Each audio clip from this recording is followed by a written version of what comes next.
¿sí? Pero que no se veía desde abajo. La única manifestación visible era esa, entre comillas, fisurita, sí, entre comillas. Pero mire lo que estaba pasando adentro.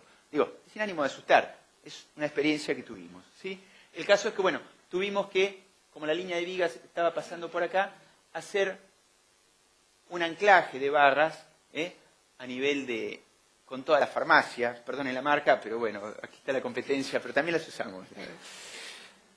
Todas las farmacias, ¿qué quiero decir? Cicadur 32 gel, bueno, en fin, puentes de adherencia. Hubo que trabajar, se calculó esto, por supuesto, con nuestro ingeniero, y hubo que no solo canaletear el hormigón sano, sino irnos bien adentro, tanto como volaba, por suerte teníamos terraza todavía, porque la terraza es muy profunda. Es decir, hacia este lado está la parte libre del voladizo, aquí estamos de la viga para el otro lado. Hubo que canaletear el hormigón, donde había hormigón para canaletear, en algunos lugares saltaba, y hubo que anclar las barras, no solo con el epoxi, sino con una perforación hacia abajo para que hubiera un anclaje también mecánico de la barra, ¿sí? Bueno, nos tomamos algún margen de seguridad,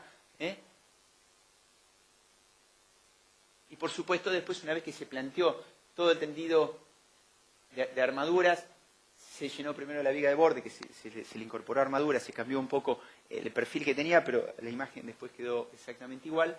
Y con puente de adherencia se incorporó un hormigón nuevo de recubrimiento, ¿sí? Que ese hormigón, bueno, se dosificó específicamente para este caso. Se diseñó un hormigón que tenía fibras, un determinado contenido de cemento, aditivos, etcétera, etcétera, lo que hoy les planteaba, ¿sí? Ese un caso. El 2. Queda poco ya. Nos llaman, ahí no habíamos hecho informe técnico, nada. Un cliente nos dice, ¿por qué no van a ver? Porque aparecieron sacamos un revestimiento de una fachada de un edificio, esta es la línea municipal, columnas por suerte muy cerca, luego van a saber por qué. Dice, sacamos el revestimiento porque había unas plaquitas de una piedra, no sé si travertino, que sistemáticamente se caían y ahora las queremos modernizar el frente. Bien. Dice, pero nos preocupa los hierros como aparecieron. Bueno, vamos, miramos, esto es lo que vemos cuando llegamos. Ven los vestigios del revestimiento. Y ya con el revestimiento se percibe que hay armaduras de las columnas, tanto principales como secundarias, con corrosión, ¿no? Y de una manera más acentuada, si bien en algunos lugares iba bastante alto, de una manera más acentuada en la parte baja. Caramba, nuevamente. Medimos, por supuesto, aquí, este es el piso, la columna sale para allá, para arriba, ¿sí? Medimos humedad, por supuesto, elevados contenidos de humedad. Fíjense ustedes, las barras, y donde en algunos casos estaban, en otros casos no, pero fíjense el profuso manchado que hay, cómo está manchado con óxido, todo. Esto básicamente, ¿qué nos está diciendo? ¿Qué hay ahí? Lo acabo de medir. Agua, sin duda. ¿Y qué más me está diciendo? Un manchado tan profuso. ¿El hormigón es muy compacto? No, todo lo contrario, evidentemente. ¿Sí? Un hormigón muy poroso, de muy baja calidad.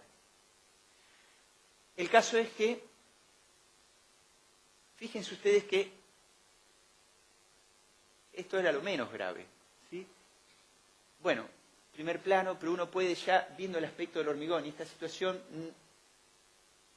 parar las antenas, ¿sí? Por supuesto entramos a descubrir, a seguir las barras, estribos cortados, era esperable, ¿sí? Y barras que estaban, por supuesto, al no estar confinadas, se van de paseo hacia afuera, por efecto, obviamente, de cómo trabaja una columna, ¿sí?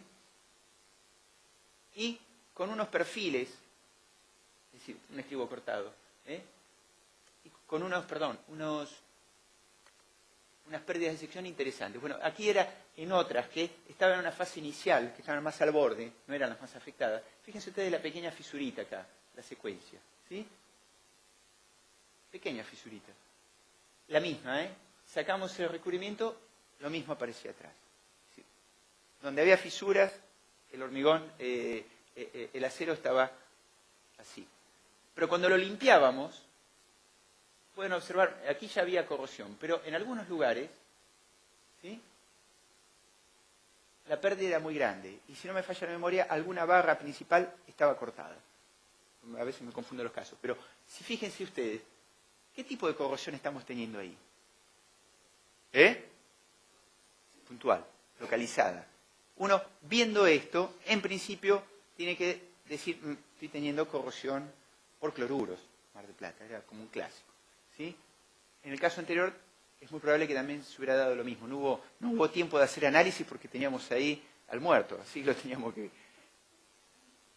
Y fíjense ustedes, al perder estribos y perder sección y perder integridad, es decir, adherencia a la barra con el hormigón, las barras se pandean. Fíjense ustedes, el nivel parece un arpa, un instrumento de cuerdas, parece. Las barritas comienzan a estar... Y cuando eso está así, esa sección del hormigón armado no está trabajando como fue calculado.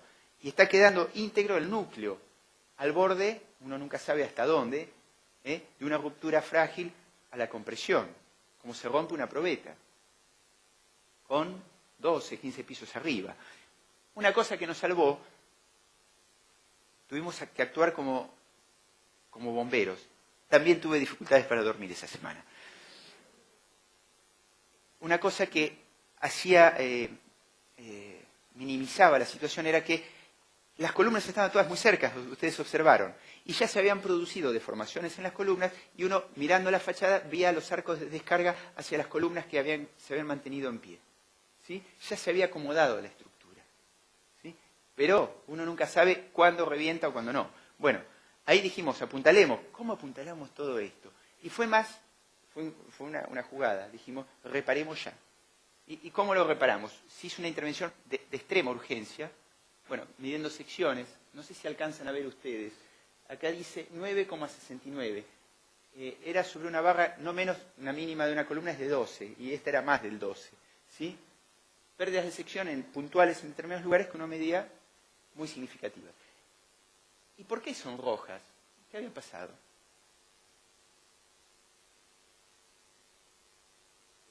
Sí, señor. Habían sido intervenidas antes, en alguna reparación anterior, ya desde la buena voluntad, pero desde la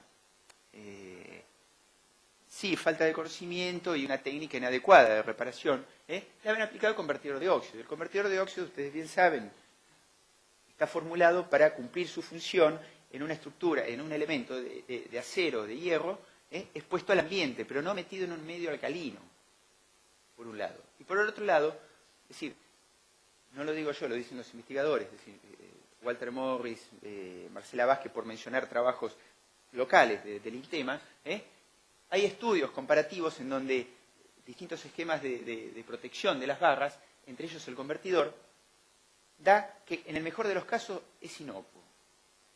Pero en muchos casos acelera el proceso de corrosión y, lo que es más grave, genera problemas de adherencia entre el hormigón de reparación y la barra de acero. ¿Sí? Es un producto inadecuado. Entonces hay que tener mucho cuidado con el esquema, lo que veíamos recién, con cómo vamos a diseñarnos nuestra forma de actuar. ¿Sí? Por supuesto, donde las barras estaban sanas, aquí estamos midiendo potenciales de corrosión. Este es el electrodo de referencia, la conexión, y uno con este se va con mojar la superficie y puede ir midiendo, haciendo contacto. Por supuesto, el otro cable estaba conectado a una parte de la barra. ¿Sí? Para mostrarles el ensayito. Y fíjense ustedes, acá que hicimos, la columna está así, horizontal, la de arriba está para allá. Rompimos y espolvoreamos fenoftalina, todo rojo. Entonces, con lo que vimos hasta ahora, el tipo de picadura, y al ver todo rojo, ¿qué tipo de corrosión tengo acá? Localizada, como dijeron, por cloruros, sin duda. No hace falta que saque muestras y lo mande a analizar. Carbonatado no está. ¿Sí? ¿Y por qué no está carbonatado? Porque ha tenido un elevado, una barrera muy importante el CO2 para difundirse. ¿Sí? No así el oxígeno. Qué cretino, ¿no? Porque estaba mojado, la red capilar se ve muy húmeda, pero no lo suficientemente húmeda como para frenar el oxígeno. La disponibilidad de oxígeno la tuvo.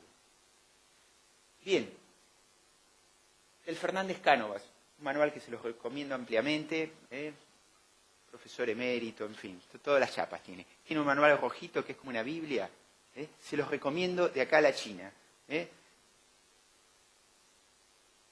patología terapéutica del hormigón armado. Tiene unos años, pero tiene una vigencia plena. Nosotros lo consultamos permanentemente. Fíjense ustedes, él establece esta clasificación. Hay que tomarla entre comillas porque es una clasificación general. Pero cuando tenemos corrosión en una primera fase, un nivel que se llama A, tenemos fisuras en las barras, desprendimientos en las barras principales y fisuras en los estribos. ¿Sí? Perdón, estoy diciendo mal. Fisuras en las barras principales y los estribos todavía no se dibujan. Luego, en el nivel B, tenemos desprendimientos de las esquinas de las barras principales y ya se comienzan a por ahí ver fisuras en las armaduras secundarias. En un tercer nivel tenemos desprendimiento de todos los recubrimientos de hormigón, tanto de las armaduras principales y de las secundarias. Y en un cuarto nivel, el D, tenemos rotura de los estribos, es decir, del confinamiento, y pandeo de barras. Todo esto acompañado de una pérdida de sección, ¿no?, acorde. Y él establece, para cada una de las categorías, un nivel de pérdida de desempeño, que si se trata de una estructura nueva o antigua, esto hay que tomarlo muy entre comillas, habría que ver el criterio que empleó, pero no están muy lejos los valores, ¿sí? Pero, es más, la pérdida de desempeño es peor para un hormigón viejo, supone, animamos nosotros a decir que por ahí es porque un hormigón elaborado de manera más artesanal, un hormigón nuevo tiene algún otro control, entonces quizás ahí la diferencia. Pero fíjense la pérdida de desempeño, que en el caso la pérdida de desempeño o la resistencia residual le queda en un orden del 0,25, 0,35, si lo quieren ver así. La resistencia que tenía el elemento cuando estaba íntegro. ¿Sí? Bueno, esto obviamente es alarmante. Si uno cuando tiene una situación de esta, uno a veces no sabe si quedarse o salir corriendo. ¿Sí? Bien. Lloviendo, caramba. Bueno, en los casos más graves, por supuesto, se hizo algo que es muy conocido por todos ustedes, que la columna original se repara, se reponen algunas armaduras en una acción de emergencia que lo estribamos, ¿sí? Y de manera muy rápida, en los casos, en las secciones que estaban más afectadas, directamente se hizo un recrecido, es decir, un sunchado, con el alojado, la colocación de una nueva armadura y el recrecido con hormigón, ¿sí? En este caso, 10 centímetros de hormigón por cada lado. ¿Sí? Bueno, acá se estaban limpiando las armaduras. La acción inmediata que se hizo para tratar de llevar las armaduras a una posición más pegada al núcleo, las que se habían pandeado, fue canaletear donde están las marcas, ¿sí? Fíjense esta, parece un arpa, el nivel de desprendimiento que había. Jalamos el recubrimiento, que desde el punto de vista estructural poco y nada colabora, y se alojaron, fíjense esta, fíjense la separación que tenían las barras. Esta nos daba miedo, ¿sí? En algunos casos se repusieron armaduras, se alojaron porque era mucha la pérdida de armaduras de esquina, ¿sí? Y en las canaletas estas que se habían hecho se alojaron nuevos estribos, ¿sí?, cerrados y pegados en puntos con el epoxi. Esta fue así. ¿Qué podemos hacer para darle un poco más de seguridad al asunto? ¿Sí? Para que no siguiera deformando, porque obviamente aquí hay un aplastamiento y por eso todo desciende. ¿Sí? Bueno, detalle. Esto creo que se hizo en 24 horas, más o menos, una cosa así. Las barras, por supuesto, como la columna tenía subsuelo, se había una losa, se anclaron también en la losa, se perforó y se colocó con el adhesivo. Y se hizo un primer tapado con puente de adherencia, aquí ustedes lo ven, con un mortero para recomponer la sección en esos lugares que había perdido mucha sección, la geometría original. Y posterior a ese primer parchado, las más afectadas, se le colocó una armadura exterior y se le recreció 10 centímetros. ¿Sí? Íbamos trabajando en una y preparando la otra. ¿Sí?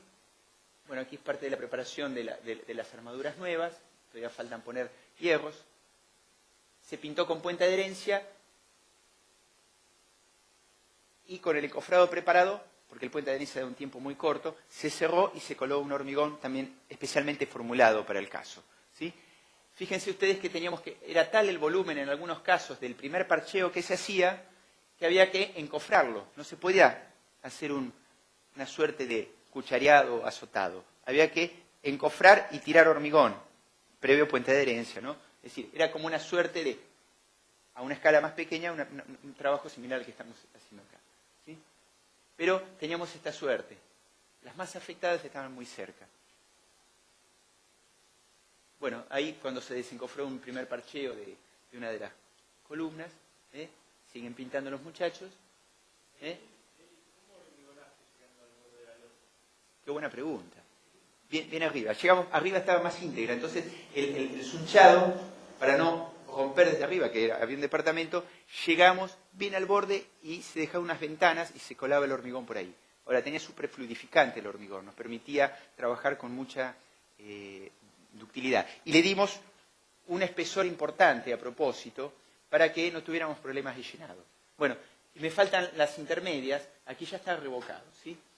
Ahora, la pregunta del millón, ¿por qué había tanta humedad ahí y hubo un desarrollo de corrosión tan importante? La primera pregunta, la primera respuesta, mejor dicho. Pasaban un pluvial, un desagüe pluvial, que por años estuvo perdiendo. Abajo de esto está la cochera. Mirando la sumuración de la cochera, yo recuerdo que se veía en el primer subsuelo una media luna que tenía su centro en el borde de la losa con la sumuración. ¿Me siguen?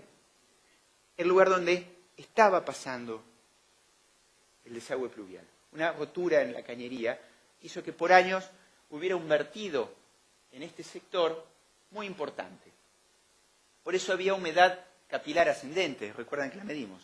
Es decir, los daños también lo evidenciaban, ¿sí?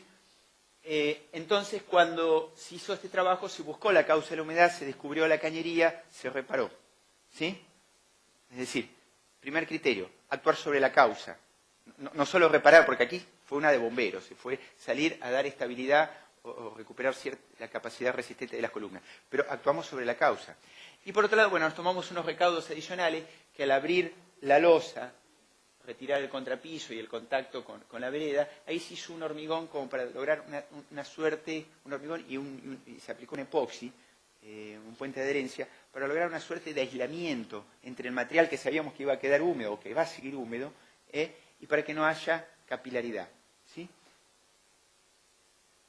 Y luego, bueno, se hicieron los zócalos invertidos, se completó con piso y eso ahí se terminó, ¿sí? Es muy común, cosas en otros casos que nos ha ocurrido, pero que se dé esto en el contacto, no solo el caso particular que tuvimos recién, sino el contacto en el tronco de la columna cuando nace, en este caso es en un subsuelo, un edificio en Miramar, ¿sí? Y fíjense ustedes, las sales, todo el ascenso capilar y cómo manifiesta ahí las eflorescencias, ¿sí? Por supuesto, hacíamos contacto, medíamos, menos 363. Esta sabemos que está corroída, pero esta ¿cómo está? Sé que está desarrollando ya procesos de corrosión. Por eso la importancia de medir. Donde está íntegro, todavía no marca ninguna fisurita, yo ya sé que está, ya inició el proceso de corrosión. Todavía no tengo síntomas visibles, ¿sí? Y así me la voy siguiendo todo lo que puedo la barra. Generalmente, ¿qué es lo que ocurre? En los troncos de columna y luego columna, se da en contacto con el suelo húmedo y a veces, porque los contrapisos también permanecen húmedos, se da un contacto precisamente del hormigón y un ascenso capilar como el que veíamos recién, ¿sí? Una de las posibles soluciones es la que hemos puesto en práctica nosotros en varios casos, que teníamos lo mismo. Pues decir, bueno, el suelo está, el contrapiso está húmedo, el agua sigue estando ahí y va a seguir estando. Y la base tiene una necesaria comunicación con el tronco bien digo, y con la columna. ¿Cómo lograr, una vez reparado la columna, el daño en la columna, eventualmente el refuerzo, cómo lograr en esos casos una desvinculación con el suelo húmedo? Y es llegando, lo hemos dibujado aquí esquemáticamente, llegando hasta la base, es decir, abrir toda una canaleta alrededor de la columna, irse hasta abajo, llegar al borde de la base, y eso rellenarlo con un hormigón, hacer un anillo de un hormigón especialmente formulado, ¿sí? Si fuera posible, con los hidrofugantes que hay hoy día, y todo pegado con puente de adherencia. El puente de adherencia es un aislante fenomenal. porque es un pegamento epoxi. ¿Sí? Bueno, y en planta se ve de esa manera. Después se lo puede terminar en chanfle, con zocalito, a gusto del consumidor. ¿Sí? Pero corrosión en estos puntos, piensen ustedes que estamos en el talón de Aquiles, es decir, toda una estructura que está descansando, viene transmitiendo cargas, en el punto más crítico se puede romper. Entonces, cuando uno la agarra en un proceso recién iniciado no hay problema, hay margen, ¿no? El tema es cuando ya lo agarramos, salvando la diferencia porque no era de fundación, pero en el caso de recién, donde tenemos ya arpas, no tenemos columnas, ¿sí? Último caso. Hace varios años, 13 por lo menos, nos llaman porque había problemas en el Corting Wall. El Corting Wall es de frente integral, hoy antiquísimo, un proto-corte integral sería, ¿no? Había muchos problemas de estanqueidad, bueno, nos centramos mucho en ese problema. Y los cielorrasos, estos son unos balconcitos que se los explico, tienen una viga invertida, otra viga invertida, y esto es una losa armada en una sola dirección. Por suerte, gracias a Dios. ¿Sí? Este edificio, bueno, aquí está cuando nos encontramos con el problema. Hasta el 6º piso más o menos el problema era serio, porque había mucha afección, es decir, pérdida de las armaduras de tracción de esta pequeña losa. Por suerte era pequeña y era todo muy reducido, muy acotado. Pero nos encontramos que prácticamente no existía armadura. Hay que saber la historia del edificio. El edificio este se construye el subsuelo, el basamento y hasta el 6º piso y queda la estructura desnuda por varios años. Varios años. ¿Sí? No menos de 7, 8 años. En otra etapa, no sé si por algún cambio de indicador o qué, del 6º piso para arriba le agregaron más pisos y queda la estructura también desnuda por muchos años más. ¿Qué quiere decir? Que la parte inferior estuvo desnuda la estructura. No digo desnuda, sin nada. Estaban las columnas, las losas, las vigas y nada más. Y se le sumó el tiempo que estuvo la estructura desnuda arriba. ¿Sí? Y muchos años después terminan la obra. Es decir, hacen todas las etapas y hacen una reparación inicial que no estaba visible. Porque los cielorrasos, por ejemplo, interiores de los departamentos tienen todos cielorrasos suspendidos. No hay cielorrasos aplicados a las losas. Por lo menos en la mayoría de los ambientes. ¿Sí? Bueno, por supuesto que cuando se comienzan los trabajos de reparación y mantenimiento, en los balcones que pensamos, porque había humedades, tenía problemas de algunas de filtraciones, pensamos que el problema, que habíamos visto algunas fisuritas y que algunos sonaban a hueco, no pasaba de un problema de desprendimiento de revoques. ¿Sí? La sorpresa nuestra, y de los propietarios y de la contratista, por supuesto, fue que cuando comienzan a golpear, no solo venía el reboque y el mortero de recubrimiento y quedaban las armaduras o los vestigios de ella totalmente desnudos. La losa había perdido parte del hormigón y pueden ver ustedes, esto es lo que quedó como marca, la armadura no está. ¿Sí? Esta es la viga de borde interna. Venía la losa y después la viga lateral invertida. ¿Sí? ¿Qué hipótesis desarrollamos? O creemos que pasó así por cómo detectamos los daños. La estructura esta, al tener los balcones con viga invertida en la parte frontal al mar, acumulaba agua de lluvia con todos los contaminantes que tiene el frente marítimo, ¿sí? ¿No? El spray con cloruros. Y por los vestigios que encontramos, evidentemente ha estado percolando agua, ¿sí? Generando procesos de corrosión muy acentuados, pero tal cual lo describe María del Carmen Andrade en su manual de inspección de estructuras. María del Carmen Andrade es una referencia mundial a nivel de corrosión y fue directora, entre otros, del Instituto Torroja. ¿Sí? Decíamos, ¿cómo puede ser que haya desaparecido la armadura y no hayamos tenido indicios previos? O eran muy sutiles los indicios. Evidentemente no los supimos leer, pero eran verdaderamente muy sutiles. ¿Qué es lo que pasó? El nivel de agresividad, es decir, los elevados contenidos de cloruros. Ahora vamos a hablar de eso. Y un agua permanente percolando, hace que los óxidos que se generan, los productos de la corrosión, se laven. Sí encontramos mucho vestigio de manchado, pero al lavarse los óxidos no hay material expansivo, o es mínimamente expansivo. Entonces,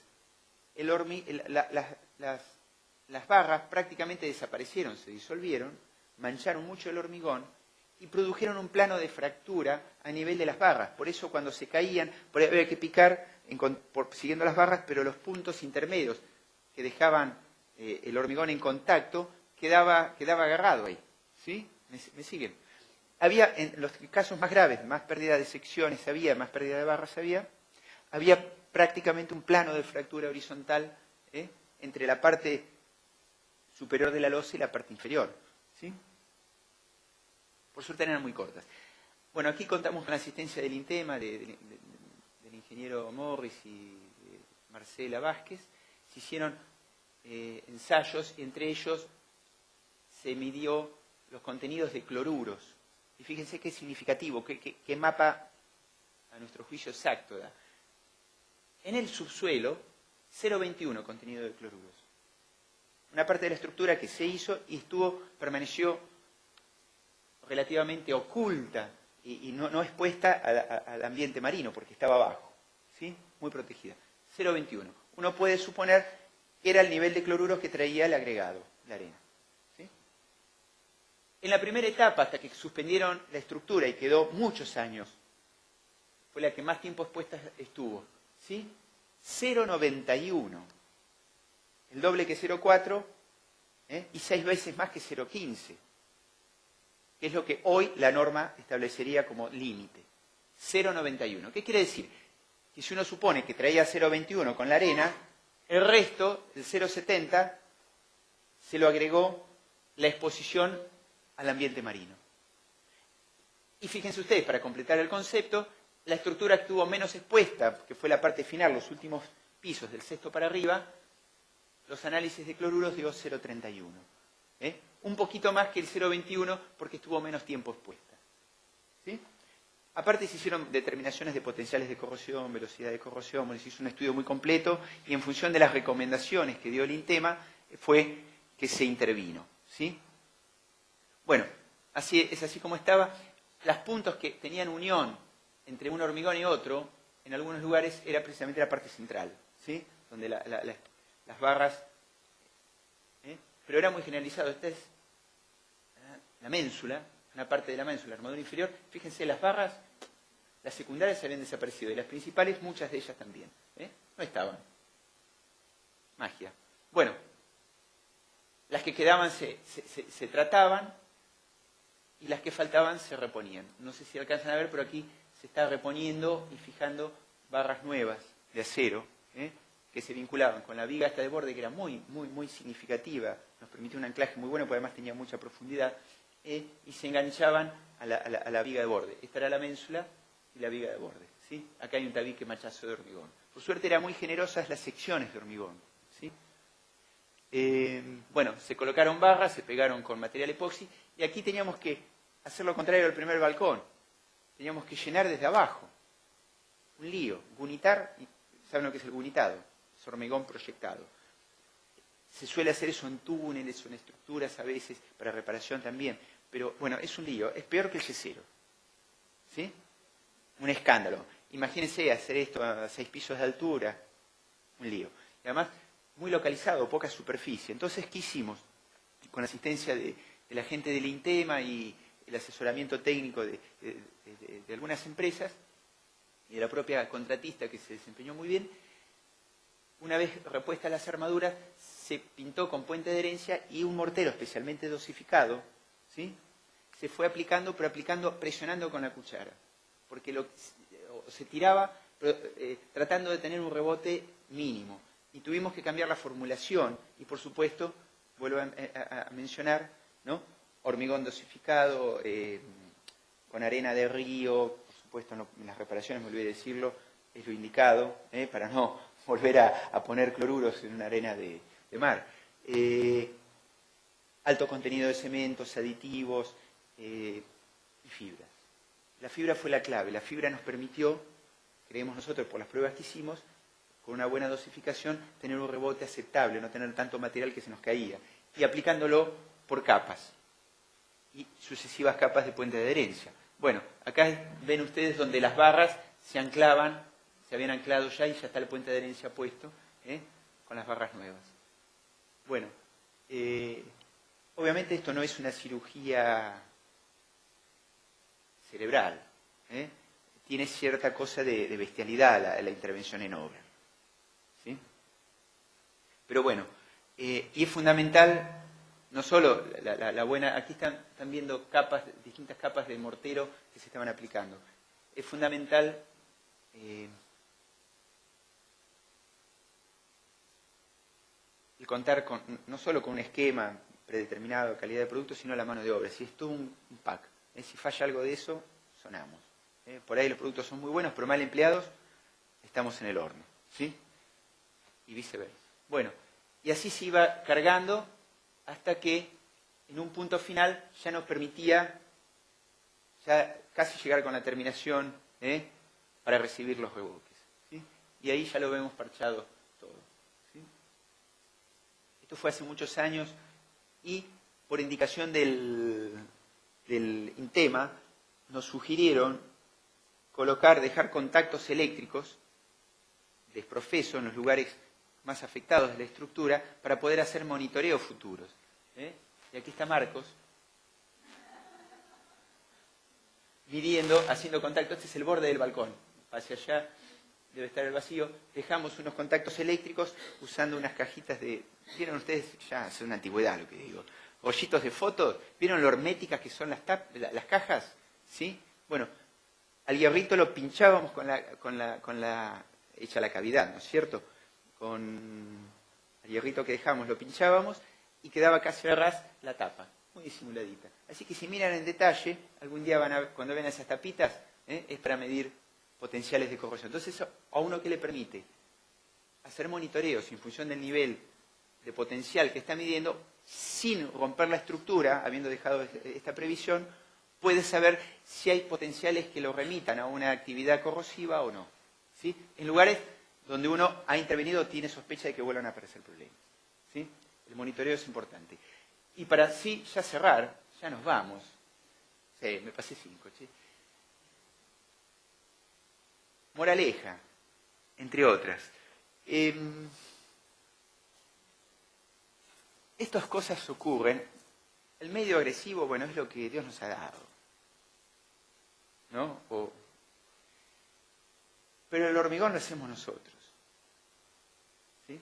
Entonces, esto tiene una vuelta. Es decir, toda esta experiencia, ¿no? Experiencia, digo, de conocimiento que hay. Conocimiento disponible por todos nosotros y por nuestras generaciones anteriores, ¿sí? Que han hecho hormigón.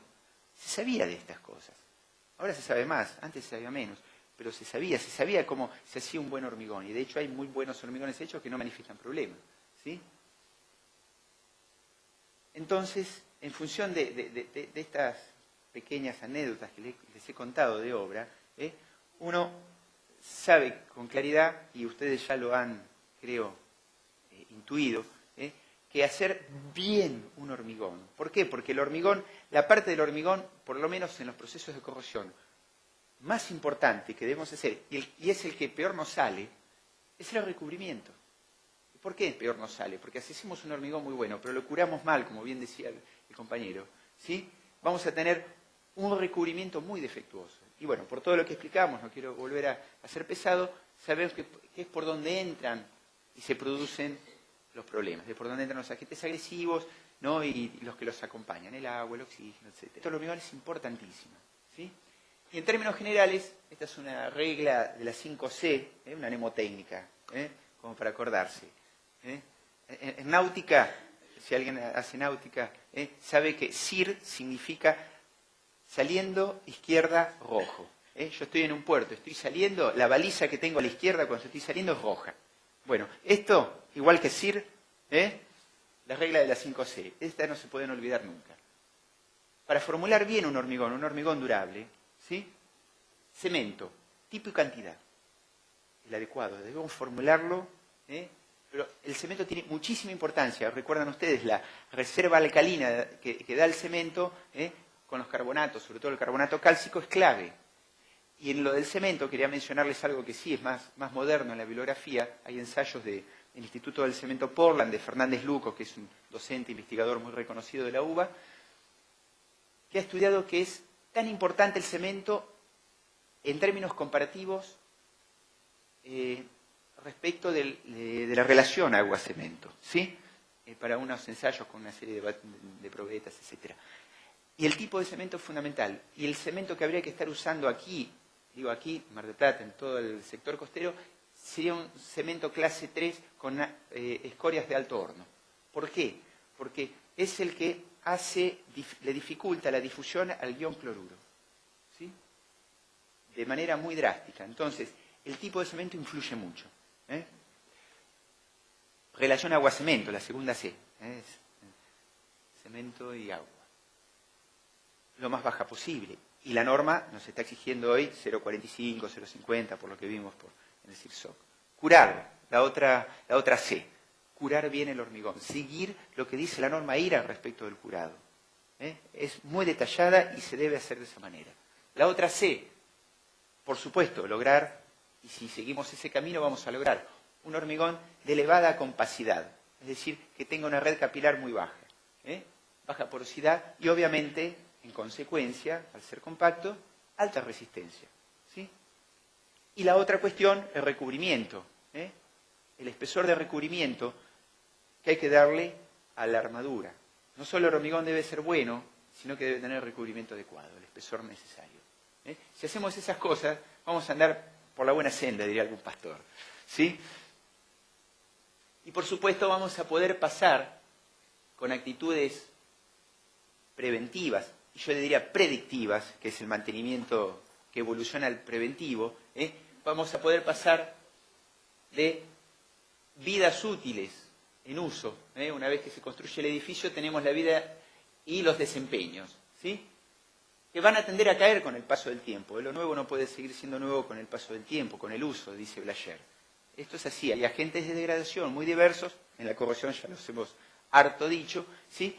Que actúan necesariamente. Ahora, si yo espero a llegar a un nivel de desempeño inaceptable, supongamos 85%, por fijar cualquier valor, y recién ahí reparo, ahora, si yo fui haciendo un mantenimiento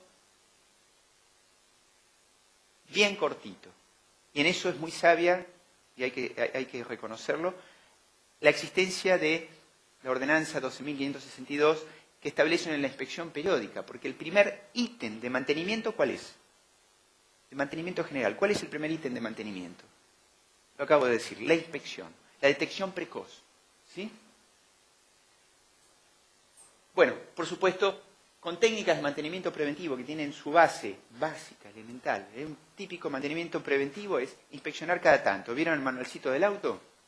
Un auto vale 10 o menos veces que una casa o que un edificio, y un edificio no tiene, perdónenme el término, un puto manual de mantenimiento. Un auto, claro, es un producto industrial, hay una serie de salvedades que hacer. Tiene un manual de mantenimiento bárbaro. Cada tantos kilómetros o tanto tiempo, establece los parámetros, usted debe revisar tales cosas y cambiar tales otras. Punto. Entonces reviso, miro, ¿el agua está bien? No tengo que reponer. ¿Falta agua? Ah, caramba, se rompió algo. Repongo, pero reviso. El primer ítem de mantenimiento es ese. Otro ítem básico, dependiendo del sistema que estemos hablando, es la limpieza. Inspecciono, ¿la canaleta está sucia? La limpio. Inspecciono, ¿la canaleta está limpia? Está limpia. Tildo el ítem y sigo. ¿No? Bueno, como esto puedo dar miles de ejemplos y nos meteríamos en toda una cuestión que tiene que ver con la teoría de los mantenimientos, la filosofía del mantenimiento preventivo y predictivo. Es todo un capítulo que excede esto, pero que está relacionado, ¿sí? Bien, con buenas técnicas de mantenimiento vamos a alargar la vida útil y vamos a tener menores costos operativos. Esto es regla básica general para lo que sea, para un auto, un avión, un barco, una casa, ¿sí? Porque estas cosas pasan.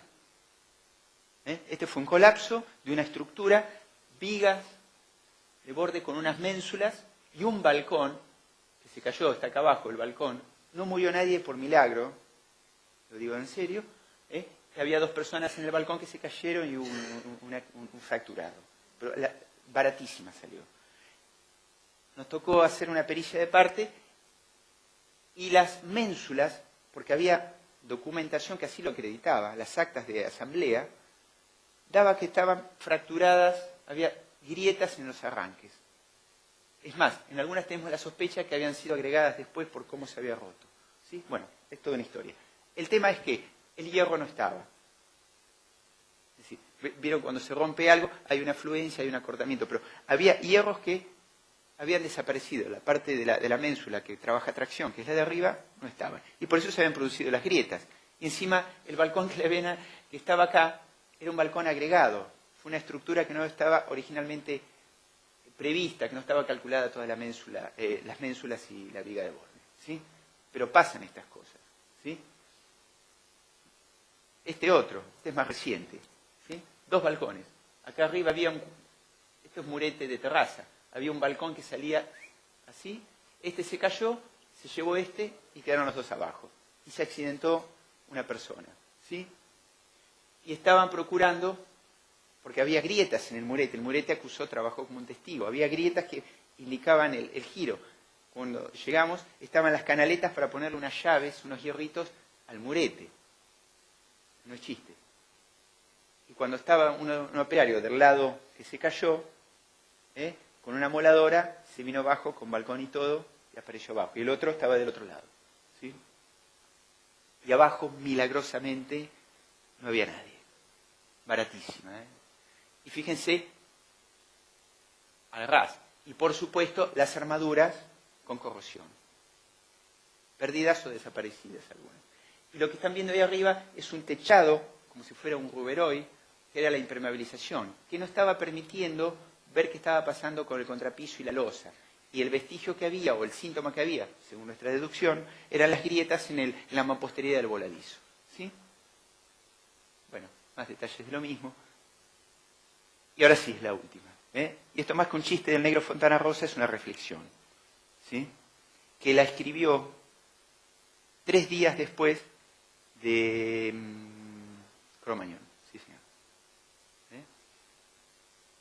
Bueno, lamentablemente con lo de Rosario es ponerse pesado, pero habrá otras causas ahí que uno no sabe. Pero tenemos que dejar de ser así tan fatalistas y ser más sistémicos, más lógicos en la operación, en cómo nos ocupamos de nuestras cosas. Tenemos un amor por nuestros autos y otros objetos increíbles, no se nos pasa un kilómetro sin hacerle cambio de aceite, y por las casas, los edificios, a veces es increíble el nivel de dejadez, a veces, ¿no? Sin echarle la culpa a nadie, pero es una conducta que tenemos que cambiar, evidentemente. En otros lugares que uno tiene la suerte de conocer, estas cosas son más sistémicas. Pero vamos en el buen camino, yo soy extremadamente optimista. Hay un cambio de cultura, ¿sí? Y a nivel local esto funciona muy bien. Yo creo que funciona, piensen ustedes que el primer municipio, en mi conocimiento, que tuvo una ordenanza de inspección y de mantenimiento fue Pinamar, por aquel caso tan recordado del balcón que murieron 5 chicos, si no me falla la memoria. ¿Sí? Ahora, en la zona, el primero que lo puso en marcha fue Mar del Plata, después General Alvarado, ¿sí? Y fuimos antes que Buenos Aires, la ley de balcones de Buenos Aires es posterior. ¿Sí? En ese sentido, podemos estar muy orgullosos. ¿Sí? Bueno, ¿alguna duda o consulta? Porque no quiero ya demorarles la cena. Bueno, no hay... Gracias. Muy amables.